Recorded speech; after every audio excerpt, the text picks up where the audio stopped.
Hi kids, welcome to my channel free way to English. आज का जो video है उसमें हम क्लास 8 की इंग्लिश का third chapter wisdom paves the way इसके क्वेश्चन एंड आंसर करेंगे। तो चलिए वीडियो स्टार्ट करते हैं। फर्स्ट जो क्वेश्चन है हमारा उसमें जो है हमें सीन 2 में जो भी इवेंट्स हुए हैं वो यहाँ पे दिए हैं, इन्हें करेक्ट ऑर्डर में अरेंज करना है। तो ये जो फर्स्ट वाला है ऑलरेडी हमें बताया गया है कि ये लास्ट इवेंट है, नंबर 8 पे आएगा। तो फर्स्ट क्या होगा? The king asked the merchant to clearly state his accusation. राजा जो है व्यापारी से कहता है साफ साफ बताओ क्या आरोप है। नंबर 2 पे है the merchant accuses the foreman of knowing a lot about his missing camel. वो जो व्यापारी है उन चारों लड़कों पे आरोप लगाता है कि आपको जो है मेरे वो जो ऊंट जो खो गया है उसके बारे में बहुत कुछ पता है। थर्ड है Ramdatt explains how he infers from the tracks that the camel is lame. Ramdatt जो है वो समझाते हैं कैसे जो है उस ऊंट के पैरों के निशान से उन्हें समझ में आया कि वो लंगड़ाता है। नेक्स्ट है Shivdatt reveals that the camel is blind in its right eye as it had only chewed on the leaves on the left side of the road. Shivdatt समझाते हैं कि वो जो ऊंट है वो राइट आई से अंधा है क्योंकि उसने रोड की खाली लेफ्ट साइड की पत्तियों को खाया है। नेक्स्ट है Hardatt clarifies how he knew that the camel has a short tail. Hardatt बताते हैं कि कैसे उन्हें समझ में आया उस ऊंट की पूंछ जो है वो छोटी है। नेक्स्ट है Devdatt explains his observation about the camel's pain and careful movement. Devdatt समझाते हैं कैसे जो है उन्हें समझा कि वो ऊंट जो है वो पेन में है और इसलिए बहुत ही संभल संभल के चल रहा है। सेवेंथ है the king praises the young man for their observations and dismisses the merchant's accusation. राजा जो है उन चारों लड़कों की तारीफ करते हैं कि तुम लोग बहुत अच्छे से ऑब्जर्व करते हो चीजों को, और उस व्यापारी से कहते हैं कि तुम्हारे सारे आरोप जो हैं वो गलत हैं। तो ये जो है ये करेक्ट ऑर्डर है। नेक्स्ट क्वेश्चन में हमें चैप्टर से एक एक्सट्रैक्ट दिया है, इसके बेसिस पे हमें क्वेश्चन के आंसर देने हैं। तो जो पहला क्वेश्चन है उसमें हमें दो स्टेटमेंट दिए हैं जिसमें से एक फॉल्स है और उसे हमें करेक्ट करना है, रेक्टिफाई करना है यानी करेक्ट करना है। तो जो पहला स्टेटमेंट है Devdatt believes that finding employment is an easy task, ये फॉल्स है। देवदत्त को ये नहीं लगता था कि काम ढूंढना जो है वो कोई आसान काम है। उन्हें ये लगता था कि काम ढूंढना जो है ये बहुत ही मुश्किल काम है, इसमें समय लगेगा, मेहनत लगेगी, बट हम सबको उम्मीद नहीं छोड़नी है। तो करेक्टेड वर्जन जो है स्टेटमेंट का ये है। नेक्स्ट क्वेश्चन है what does Ramdatt confidence in gaining the king's recognition tell us about him.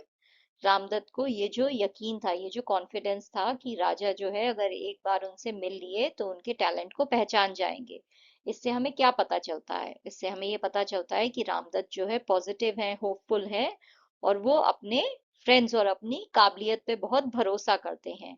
और साथ ही उन्हें ये भी पता है कि राजा जो है वो बहुत ही इंटेलिजेंट है। तो राजा जो है अगर इतने इंटेलिजेंट हैं तो उनके टैलेंट को जरूर पहचान जाएंगे।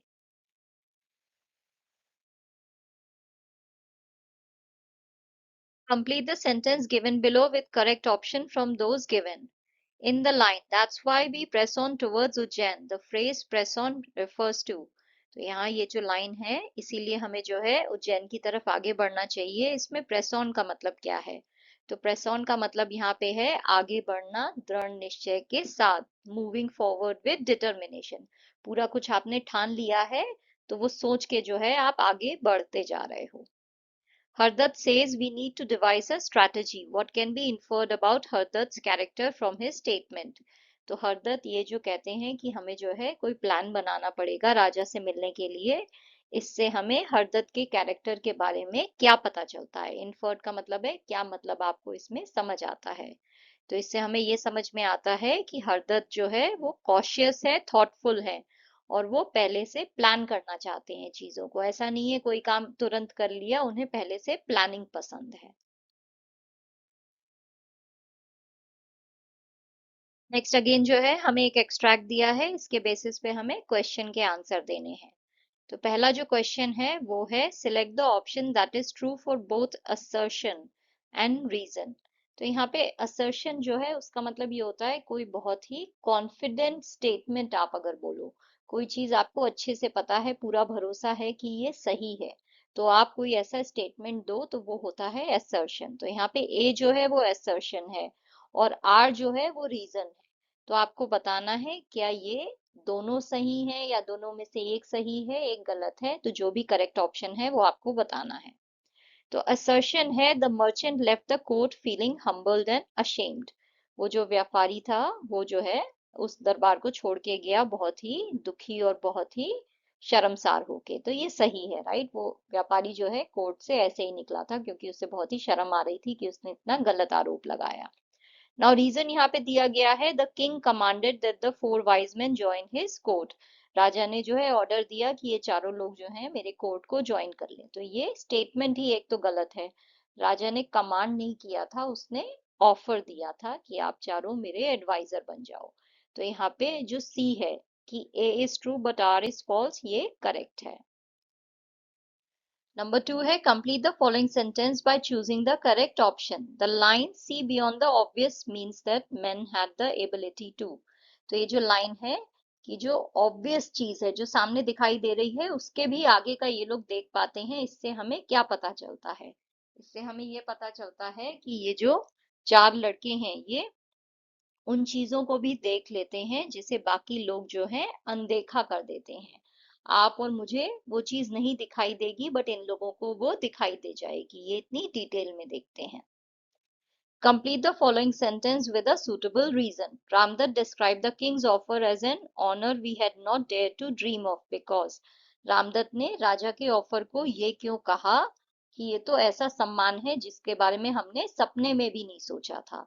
तो ऐसा इसलिए उन्होंने कहा क्योंकि उन्होंने कभी भी इमेजिन नहीं किया था कि राजा जो है उनके टैलेंट को पहचान जाएंगे और उन्हें इतनी इम्पोर्टेंट पोजीशन जो है कोर्ट में वो ऑफर कर देंगे कि तुम मेरे एडवाइजर बन जाओ। तो ये इन्होंने कभी नहीं सोचा था।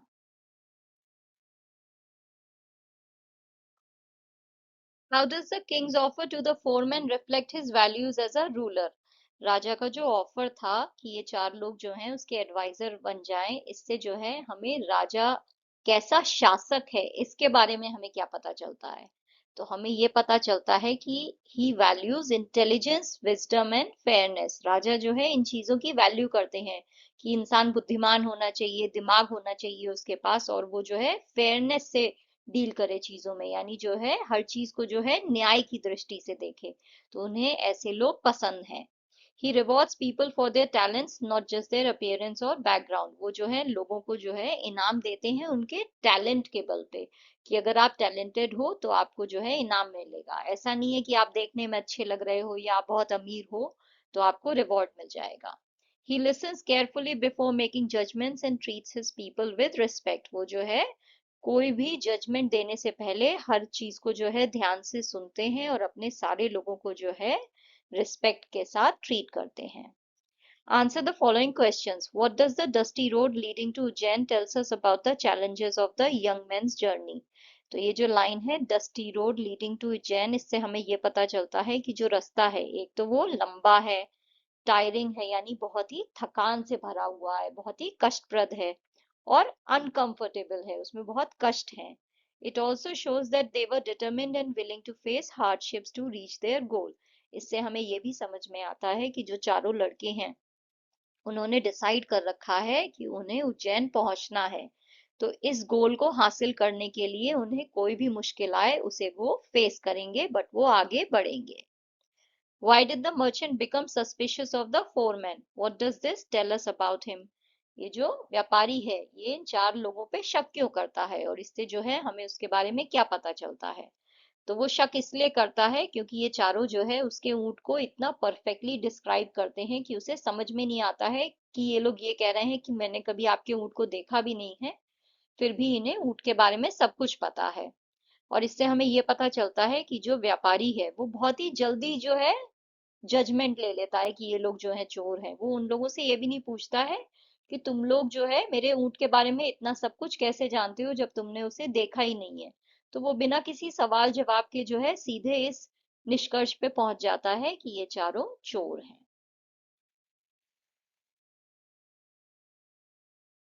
How do the four young men's observations about the camels serve as a turning point in the play? तो ये जो चार लड़के हैं इनकी जो ऊंट के बारे में ऑब्जर्वेशन है, इससे जो प्ले है उसका बिल्कुल रुख बदल गया। वो बिल्कुल अलग मोड़ पे पहुंच गया। टर्निंग पॉइंट थी इनकी ऑब्जर्वेशन। ऐसा क्यों है? ऐसा इसलिए है क्योंकि इनकी ऑब्जर्वेशन से जो है ये प्रूव हो गया कि ये चारों जो हैं बहुत ही वाइज हैं और चोर नहीं हैं। और इससे जो है राजा की जो ओपिनियन थी इनके बारे में वो बदल गई। और राजा जो है इनका रिस्पेक्ट करने लगे और उन्होंने अपने कोर्ट में इन्हें एक बहुत अच्छी पोजीशन भी ऑफर करी और ऑनर भी करा। Why did the king believe the four young men and not the merchant? राजा ने जो है इन चार लड़कों की बात पे क्यों भरोसा किया और व्यापारी की बात पे क्यों नहीं किया? ऐसा इसलिए है क्योंकि राजा ने जो है जब इनके एक्सप्लेनेशन सुने तो उसे समझ में आया कि ये बहुत ही लॉजिकल हैं और डिटेल्ड हैं। ये अच्छे से समझा रहे हैं कि ये इस कंक्लूजन पे कैसे पहुंचे। तो इनकी जो विजडम है और जो रीजनिंग है उससे जो है ये समझ में आ गया राजा को कि ये सच बोल रहे हैं। जबकि जो मर्चेंट था वो उसे बस जो है शक था और वो गुस्से में जो है बस इन पे आरोप लगा रहा था बिना किसी प्रूफ के। How does the capability of the four young man make them suitable to become advisers? ये जो चारों लड़के हैं इनकी ये जो कैपेबिलिटी है ऑब्जर्वेशन की, इससे जो है ये एडवाइजर बनने के लिए सूटेबल क्यों है? क्यों राजा को लगा कि ये अच्छे सलाहकार बनेंगे? तो ये जो चारों लड़के हैं ये स्मार्ट हैं, ऑब्जर्वेंट हैं और वाइज हैं। और ये जो है हर सिचुएशन को जो है बहुत गहराई से समझते हैं और ये अच्छी एडवाइस देते हैं। तो ये जो क्वालिटीज हैं ये परफेक्ट हैं राजा की मदद करने में, कोई भी इंपॉर्टेंट डिसीजंस हो तो इसलिए जो है राजा ने इन्हें एडवाइजर की पोजीशन ऑफर करी। Why does the merchant feel ashamed for accusing the four young men of stealing his camel? जो व्यापारी है वो इस बात पे शर्मिंदा क्यों होता है कि उसने इन चार लोगों पे आरोप लगाया उसके ऊंट को चुराने का? तो वो इसलिए जो है अशेम्ड फील करता है, शर्मिंदा हो जाता है, क्योंकि उसे समझ में आता है कि उसने गलत एक्यूजेशन लगाया था, गलत आरोप लगाया था, उसके पास कोई प्रूफ नहीं था। और उसे समझ में आ जाता है कि ये चारों जो हैं बहुत ही वाइज हैं, ऑनेस्ट हैं और उसने जो है उन्हें गलत तरीके से जज किया है। ये सही नहीं था, ये लोग चोर नहीं है। Next है complete the sentences by filling in the noun form of the textual words given in the brackets। तो यहाँ पे ये जो ब्रैकेट में वर्ड्स दिए हैं ये सब जो हैं वर्ब हैं। हमें इनकी नाउन फॉर्म से जो है यहाँ पे इन ब्लैंक्स को फिल करना है। तो पहला है some word games need a lot of thought and deduction. कुछ वर्ड गेम्स ऐसे होते हैं जिसमें आपको बहुत दिमाग लगाना पड़ता है और डिडक्शन का यूज करना पड़ता है, यानी बहुत सारे ऑप्शंस में से आपको चूज करना पड़ेगा कि ये तीन सही नहीं लग रहे हैं, ये एक सही लग रहा है। डिडक्शन कर रहे हो आप, राइट? डिडक्शन का क्या मतलब होता है? अगर आपके पास बहुत सारे ऑप्शन हैं तो आप रीजनिंग का यूज करके उन ऑप्शंस को हटा दो जो आपको टोटली इलॉजिकल लग रहे हैं कि ये चीज तो हो ही नहीं सकती है। तो that is deduction. We need to make close observation of animals in order to understand their behavior। हमें जो है जानवरों को बहुत ही पास से ऑब्जर्व करना होगा उनके बिहेवियर को समझने के लिए। A detailed scrutiny of the documents shows a lot of errors। जब जो है डॉक्यूमेंट्स को जो है बहुत ही डिटेल में जो है देखा गया तो समझ में आया बहुत सारी उसमें गलतियां हैं। You should not make any false accusation against anyone. हमें जो है किसी के ऊपर भी गलत आरोप नहीं लगाने चाहिए। She was given an award in recognition of her contribution to literature. उसे जो है उसके लिटरेचर में जो भी उसने कंट्रीब्यूशन दिया था उसके सम्मान में उसे एक अवार्ड दिया गया।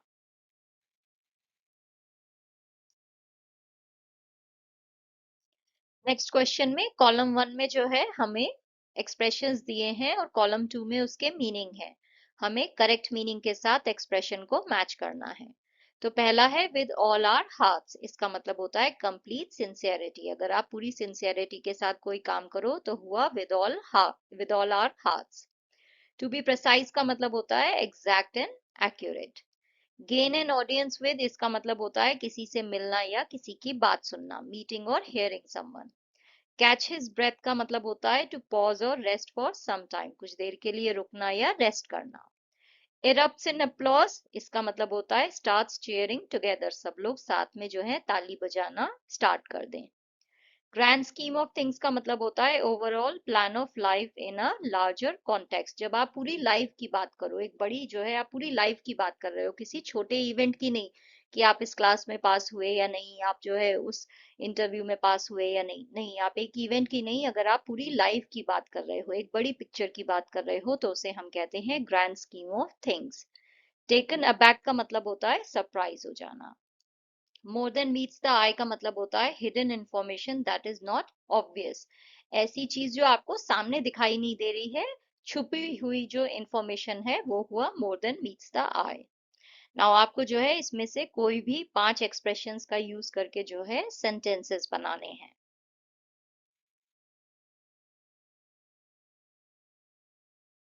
With all our hearts, we thanked our teacher with all our hearts for helping us win the science competition. हमने पूरे दिल से जो है अपनी टीचर को थैंक यू बोला।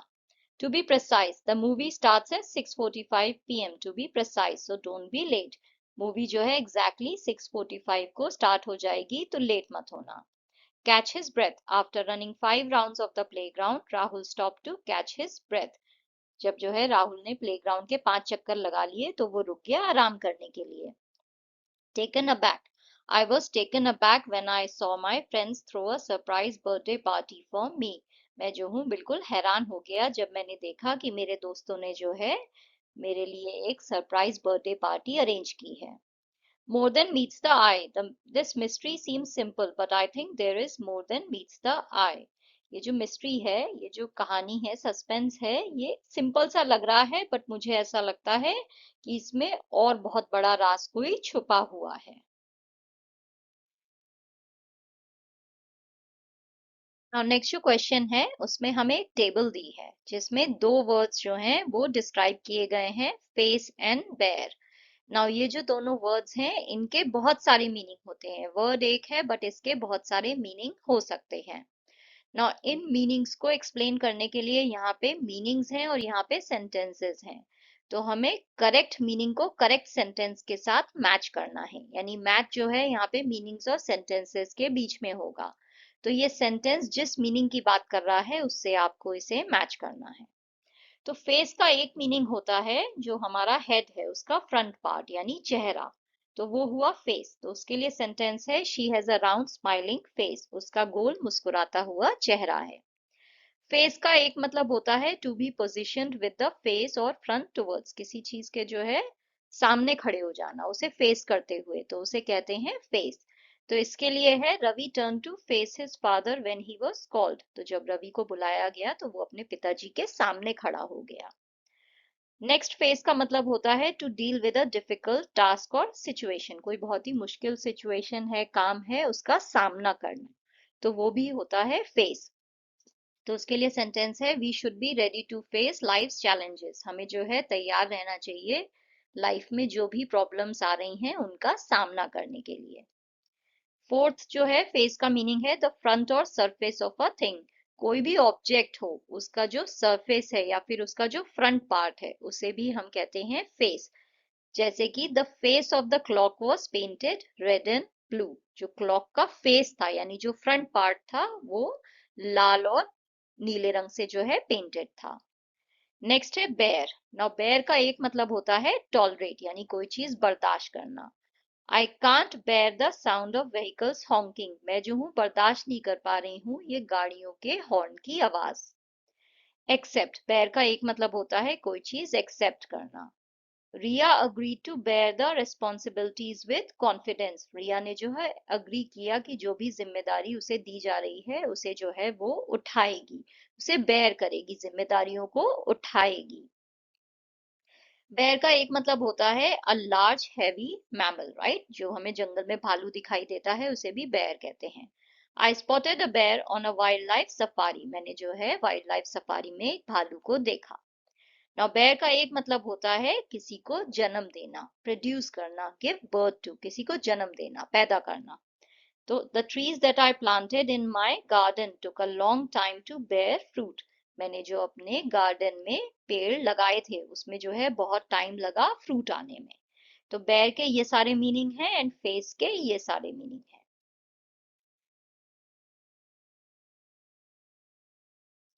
नेक्स्ट जो हमारा क्वेश्चन है वो मोडेल वर्ब्स के ऊपर है। नाउ यहाँ पे जितने भी हाइलाइटेड वर्ड्स हैं will, must, shall, could, would, ये सब जो है मोडेल वर्ब्स हैं। मॉडल वर्ब्स जो हैं वो हेल्पिंग वर्ब होते हैं और उनका काम होता है किसी स्पेसिफिक फंक्शन को एक्सप्रेस करना सेंटेंस में, कोई स्पेसिफिक फीलिंग को एक्सप्रेस करना सेंटेंस में। तो यहाँ पे जो है आपको फंक्शंस दिए हैं कॉलम 2 में और कॉलम 1 में सेंटेंस है, आपको करेक्ट फंक्शन के साथ मैच करना है। तो पहला है आई विल ग्लैडली पे your fee if you can cure it.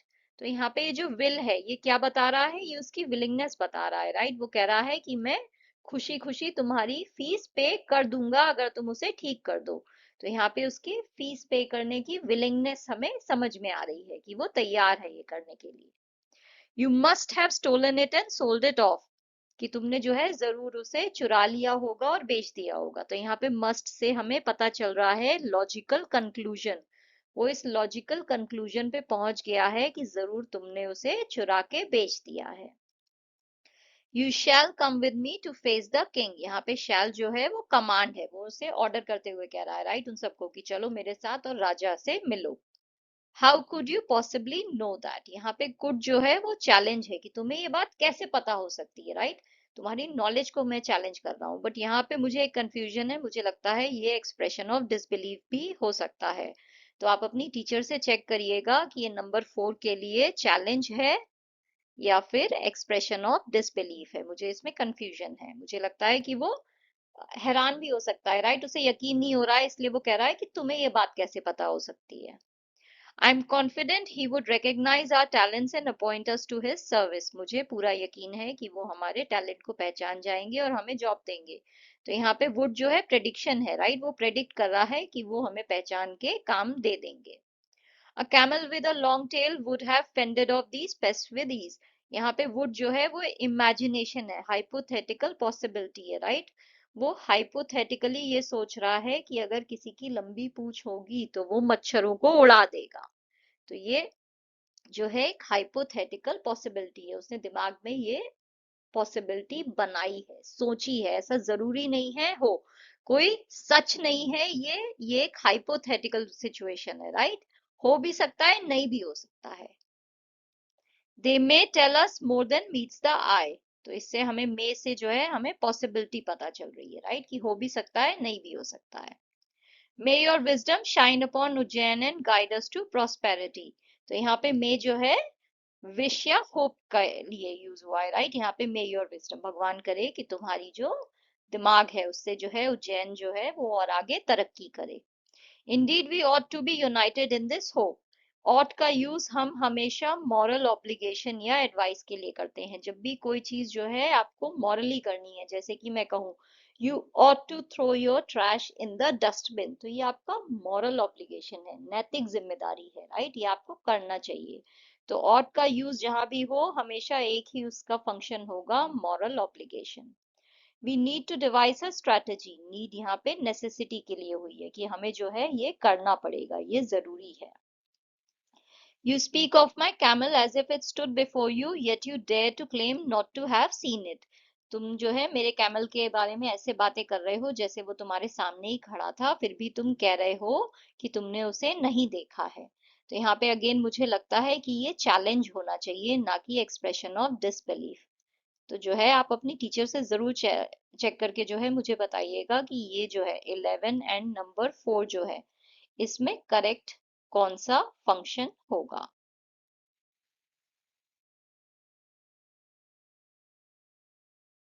Complete the following story with modal verbs in the box given below by using the clues from the functions given within the brackets। तो ये जो story है इसमें हमें ये model verbs जो है वो फिल करने हैं और इनके लिए जो क्लू है वो हमें ब्रैकेट में दिया है, जो कि मॉडल वर्ब का फंक्शन होगा। तो जो भी फंक्शन के इस फंक्शन के लिए मॉडल वर्ब यूज होता है वो हमें यहाँ पे यूज करना है। तो यहाँ पे देखिए पहला है one day a young boy asked him how I become wise like you. तो यहाँ पे हम एबिलिटी की बात कर रहे हैं तो कैन आएगा कि कैसे जो है मैं आपकी तरह वाइज बन सकता हूँ। The old man smiled and said, Wisdom must be earned through patience। तो यहाँ पे नेसेसिटी की बात हो रही है कि ऐसा होना चाहिए, तो इसलिए हमने must का यूज किया है। You should listen, तो यहाँ पे सजेशन की बात हो रही है तो इसलिए हमने should कहा है। जैसे कि जो है should we go for a walk, तो सजेशन की बात हो रही है। Should we go to watch a movie, तो सजेशन जब भी हो हम should का यूज करते हैं। The boy thought for a while and replied, "It might take years, but I'll try." तो यहाँ पे पॉसिबिलिटी जो है वो बहुत ही कम है, हो सकता है बरसों लग जाए मुझे इंटेलिजेंट बनने में, बट मैं ट्राई करूंगा। The old man nodded, "you need to learn from your mistakes too." तुम्हें जो है तुम्हारी गलतियों से सीखने की जरूरत है। तो यहाँ पे नीड टू का यूज जो है ऑब्लिगेशन के लिए किया गया है, कि ये चीज तो होनी ही चाहिए, तुम्हें करनी ही है। मॉरल ऑब्लिगेशन नहीं है। ओके, अगर मॉरल ऑब्लिगेशन होता तो हम ऑट का यूज करते, बट क्योंकि खाली ऑब्लिगेशन है यानी नैतिक जिम्मेदारी नहीं है, सिर्फ जिम्मेदारी है, तो हम नीड टू का यूज कर रहे हैं। Wisdom may come slowly, but it always arrives for those who seek it. तो यहाँ पे पॉसिबिलिटी की बात हो रही है कि हो सकता है, हो या नहीं भी हो सकता है, मे दिस में हैपन, मे दिस में नॉट। तो जो है हमने मे का यूज किया है। The boy knew he could become wise if he followed the old man's advice. यहाँ पे एबिलिटी की बात हो रही है तो हमने कुड किया है। कैन और कुड जो है वो एबिलिटी के लिए यूज होते हैं, टेंस के हिसाब से आप इन्हें यूज करोगे।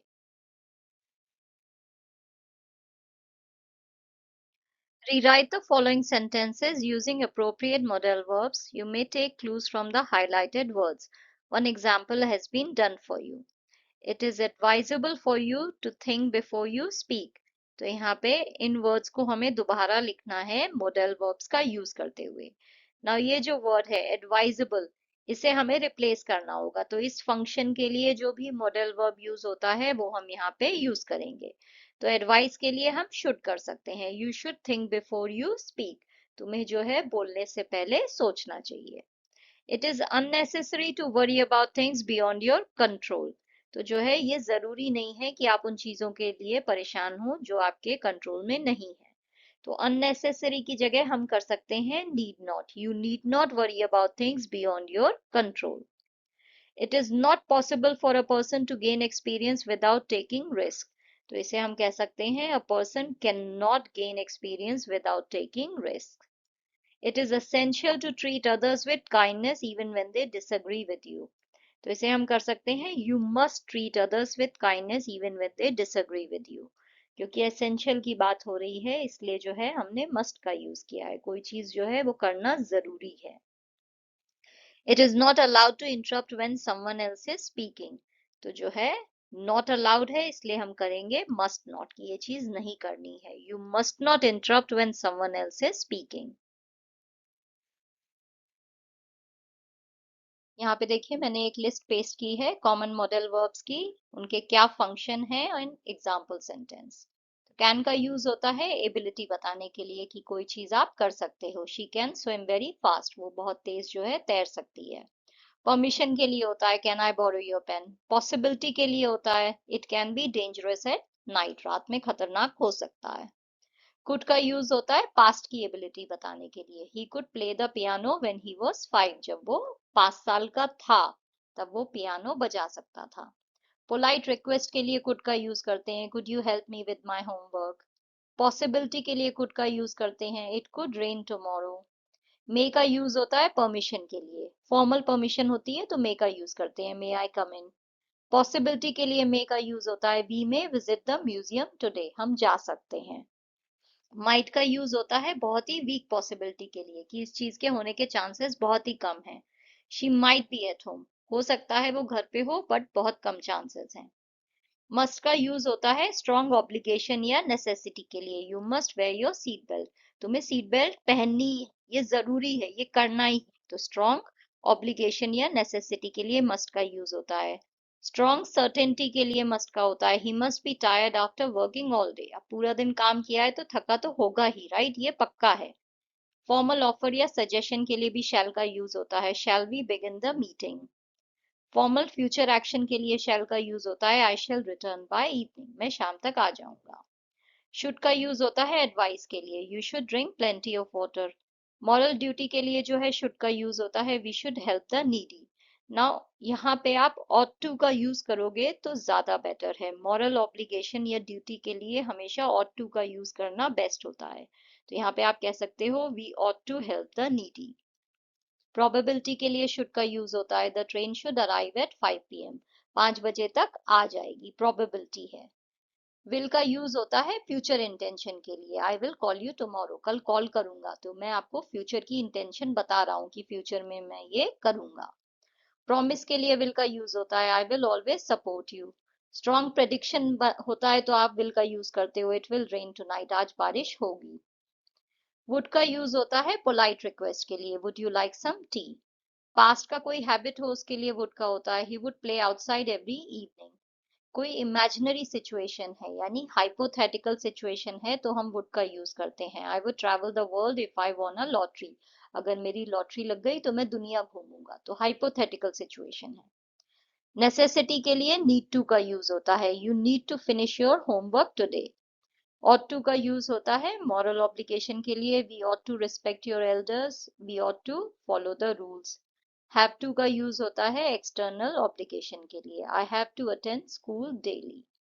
नाउ हमेशा याद रखना है मॉडल वर्ब्स जो हैं उनके बाद वर्ब की बेस फॉर्म आती है। जैसे यहाँ पे देखिए ड्रिंक है, हेल्प है, तो मैंने हेल्प्ड नहीं किया है, हेल्पिंग नहीं किया है, हेल्प है, तो हमेशा मॉडल वर्ब के बाद वर्ब की बेस फॉर्म आती है।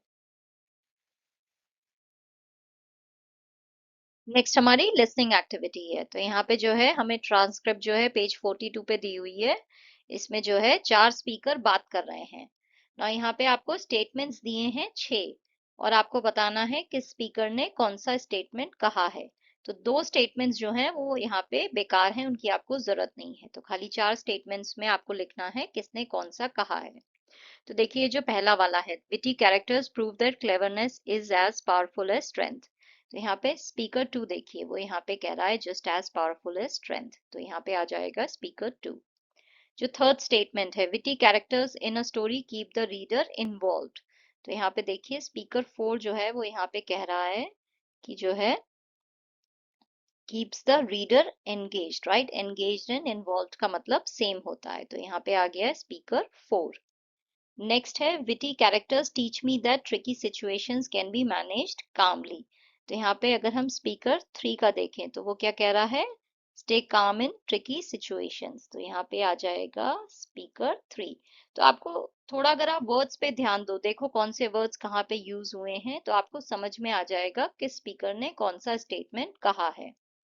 नेक्स्ट है six statement, witty characters can deactivate tense situations with their cleverness.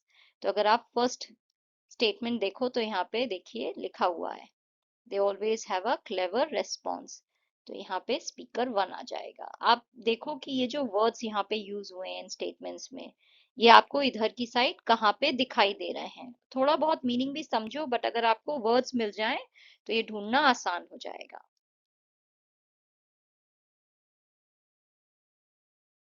और यहाँ पे देखिए हमारी स्पीकिंग एक्टिविटी है, यहाँ पे हमें बताया गया है कि किसी सेंटेंस में आप किस वर्ड पे स्ट्रेस दे रहे हो, उससे उस सेंटेंस का मीनिंग डिसाइड हो जाता है कि आप क्या कहना चाह रहे हो। जैसे कि यहाँ पे देखो, I take my dog for a walk in the evening, मैं अपने डॉग को शाम को वॉक पे लेके जाता हूँ। यहाँ पे मैं आई पे स्ट्रेस दे रही हूँ, इसका मतलब है कि मैं लेके जाती हूँ, कोई और नहीं लेके जाता है। मैं किस चीज पे फोकस कर रही हूँ कि मैं लेके जाती हूँ, मेरा भाई नहीं, मेरी बहन नहीं, मैं लेके जाती हूँ। नाउ यही अगर आप फोकस टेक पे कर दो, I take my dog for a walk in the evening, तो मैं लेके जाती हूँ। तो ये जो टेक पे आपने फोकस किया तो इससे क्या हो गया, मैं एक्शन पे एम्फेसाइज कर रही हूँ, मैं आपको बता रही हूँ कि मैं उसे रोज लेके जाती हूँ, ऐसा नहीं है मैं उसे छोड़ जाती हूँ या फिर जो है मैं उसे भगा के लेके जाती हूँ या फिर मैं उसका पीछा करती हूँ, मैं उसे लेके जाती हूँ। तो फोकस किस बात पे है, लेके जाती हूँ। I take my dog for a walk in the evening, तो जब मैं माई डॉग पे फोकस कर रही हूँ तो इसका मतलब क्या है, इसका मतलब ये है कि मैं अपने डॉग को लेके जा रही हूँ, तुम्हारे नहीं, किसी और के नहीं, अपने डॉग को लेके जा रही हूँ। तो मैं आपको ये बताना चाह रही हूँ कि मैं अपने डॉग को रोज लेके जाती हूँ। और यही अगर मैं फोकस वॉक पे कर दूं, I take my dog for a walk in the evening, तो जो है मैं वॉक पे फोकस कर रही हूँ कि मैं उसे भगाने नहीं लेके जा रही हूँ, उसे नहलाने नहीं लेके जा रही हूँ, वॉक पे लेके जा रही हूँ। यही अगर आपने फोकस इन द इवनिंग पे कर दिया, I take my dog for a walk in the evening, तो इसका मतलब ये है, मैं आपको बता रही हूँ कि शाम को लेके जाती हूँ, सुबह नहीं लेके जाती हूँ, दोपहर में नहीं लेके जाती हूँ, शाम को लेके जाती हूँ। मतलब किसी ने सवाल पूछा होगा कब लेके जाती हो, तो मैं कह रही हूँ शाम को, राइट। तो आप जहां पे फोकस कर रहे हो, जहां पे स्ट्रेस दे रहे हो, उससे जो है आपके सेंटेंस का मीनिंग डिसाइड हो रहा है। आई पे अगर स्ट्रेस है तो आप बता रहे हो कि आप लेके जाते हो आपके डॉग को। टेक पे अगर आप कर रहे हो तो आप ये बता रहे हो आप लेके जाते हो, छोड़ के नहीं जाते हो। अगर आप डॉग पे फोकस कर रहे हो तो आप ये बता रहे हो कि अपने डॉग को लेके जा रहे हो, दूसरे के डॉग को नहीं। अगर आप वॉक पे जो है स्ट्रेस दे रहे हो तो इसका मतलब ये आप उसे वॉक पे लेके जा रहे हो, भगाने नहीं लेके जा रहे हो, नहलाने नहीं लेके जा रहे हो, खाने नहीं ले जा रहे हो। अगर आप शाम पे फोकस करते हो तो मतलब ये है आप ये बता रहे हो कि मैं शाम को उसे वॉक पे लेके जाती हूँ, सुबह नहीं, दोपहर में नहीं। तो जहां भी आप स्ट्रेस दोगे सेंटेंस का मीनिंग उससे डिसाइड हो जाएगा। ना यहाँ पे आपको बताया गया है कि जब भी कोई स्टेटमेंट होता है या फिर एक्सक्लेमेटरी सेंटेंस होता है, तो जो हमारा सेंटेंस होता है वो फॉलिंग टोन में एंड होता है, यानी एंड जो है वो थोड़ा सॉफ्ट होगा, सटल होगा, फॉलिंग सी उसकी टोन होगी, गिरती हुई आवाज होगी। तो यहाँ पे देखिए, very well, we shall go to the king, yes yes it is. तो यहाँ पे जो है आपका जो इट इज में है, इज जो है वो नीचे जा रहा है, ओके, इट इज नहीं हो रहा है, इट इज हो रहा है, नीचे जा रहा है। तो हमेशा आवाज नीचे जाएगी जब भी जो है कोई स्टेटमेंट होगा या एक्सक्लेमेटरी सेंटेंस होगा, क्योंकि आपका सारा जो स्ट्रेस है वो स्टार्टिंग के वर्ड्स पे आ रहा है, एंड के वर्ड्स तक आते आते स्ट्रेस चला गया है। स्ट्रेस जो है हमेशा स्टार्टिंग के वर्ड्स पे है, क्योंकि आप जो है फोकस स्टार्टिंग के चीजों पे देना चाह रहे हो। ना यहाँ पे देखिए आपको कुछ सेंटेंसेस दिए हैं जो आपको प्रैक्टिस करने हैं करेक्ट इंटोनेशन के साथ। तो इंटोनेशन यहाँ पे क्या है, फॉलिंग टोन होगी। Good day kind sirs. Good day, kind sirs. We regret to inform you that we do not know where it is. We regret to inform you that we do not know where it is. You describe it perfectly. You shall come with me to face the king. You shall come with me to face the king. तो हमेशा जब भी exclamatory sentence है, हमारी जो tone है वो falling होगी, यानी जो आपकी पिच है आवाज की वो एंड में ऊपर नहीं जाएगी, नीचे आएगी। ऊपर कब जा रही थी, जब यस या नो वाले क्वेश्चंस थे, याद है हमने पिछले वाले चैप्टर में वो एक्सरसाइज जो है की थी। नेक्स्ट हमें जो है एक फॉर्मल लेटर लिखना है हमारे एरिया के कमिश्नर को, या फिर अगर आप गांव में रहते हो तो आपके ग्राम पंचायत के सरपंच को। लेटर होगा कंप्लेन का, जो कि आप कर रहे हो आपकी कॉलोनी की तरफ जो भी कच्चा रोड है, जो भी कच्चा रास्ता आ रहा है, उसमें जो है बारिश की वजह से बहुत सारे गड्ढे हो गए हैं, जिससे जो है एक्सीडेंट्स हो सकते हैं। साथ ही इन गड्ढों में जो है पानी भर जा रहा है, जिससे मच्छर हो रहे हैं। तो इसके लिए जो है कुछ ना कुछ एक्शन लिया जाए, इस रोड को रिपेयर किया जाए। तो यहाँ पे आपको जो है कुछ फ्रेजेस दिए हैं जिनका आप यूज कर सकते हो अपने लेटर में, बट आपको एक फॉर्मल लेटर जो है वो लिखना है कंप्लेन का। तो चलिए देखते हैं मैंने कैसे लेटर लिखा है। यहाँ पे देखिए लेफ्ट में आएगा, टॉप पे आपका नेम और एड्रेस, उसके बाद कमिश्नर, म्युनिसिपल कॉर्पोरेशन, फिर एड्रेस एंड सिटी का नाम। सब्जेक्ट होगा complain regarding the poor condition of the kachcha road in our colony, Respected Sir Madam. Now ये हो गया हमारा body of the letter. I am writing to draw your attention towards the poor condition of the Kacha road leading to our colony. It is filled with dangerous potholes and stagnant water that have made the road almost impossible to use, especially after the recent heavy rains. The problems that we face are many. The potholes are causing inconvenience as people find it difficult to walk or drive on the road. As a result, accidents are likely to happen, especially in the evenings when there is less light. Consequently, stagnant water has collected in the potholes, creating a breeding ground for mosquitoes and increasing the risk of diseases like dengue and malaria. Firstly, I would like to suggest that the potholes be filled and the road be properly leveled.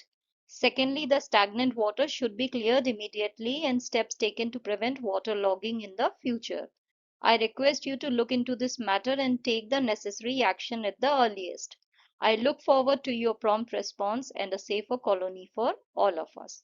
Space देके यहाँ पे yours sincerely and आपका नाम।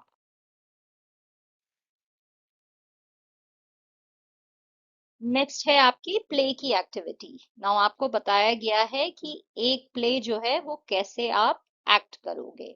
तो अगर कोई play आपको stage करना है, एक्ट करके दिखाना है लोगों के सामने, तो सबसे पहले क्या करना है, कोई प्ले आपको कोई नाटक चुनना होगा, राइट।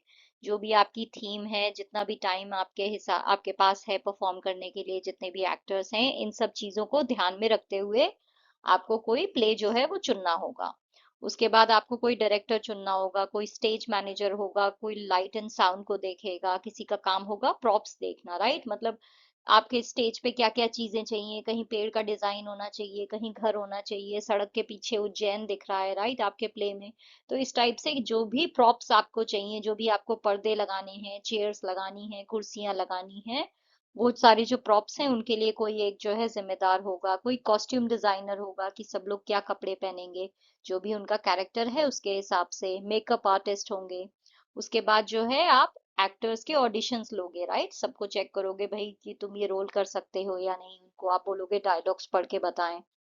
फिर उसके बाद आप उस हिसाब से रोल्स दोगे। उसके बाद स्क्रिप्ट पढ़ के जो है आपको स्टेज मूवमेंट डिसाइड करना होगा कि हर सीन में कौन कहाँ पे खड़ा होगा, कहाँ से जाएगा, किधर से आएगा, राइट, लेफ्ट से राइट जा रहा है या राइट से लेफ्ट आ रहा है। ये सब चीजें डिसाइड होंगी। फिर रिहर्सल का स्केड्यूल डिसाइड होगा कि कब प्रैक्टिस करना है प्ले को।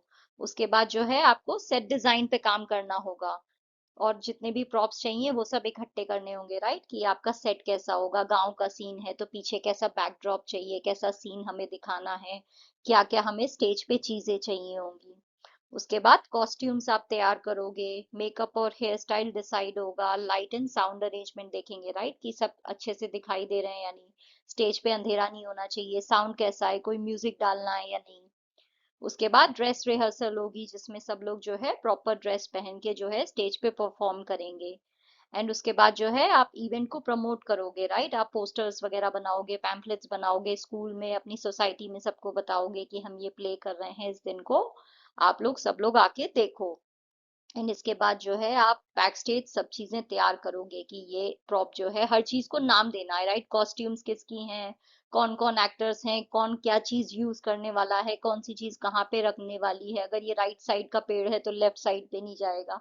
तो ऐसे हर चीज को जो है आप करेक्टली लेबल करोगे। एंड फाइनली आप ये प्ले जो है अपनी ऑडियंस को प्रेजेंट करोगे।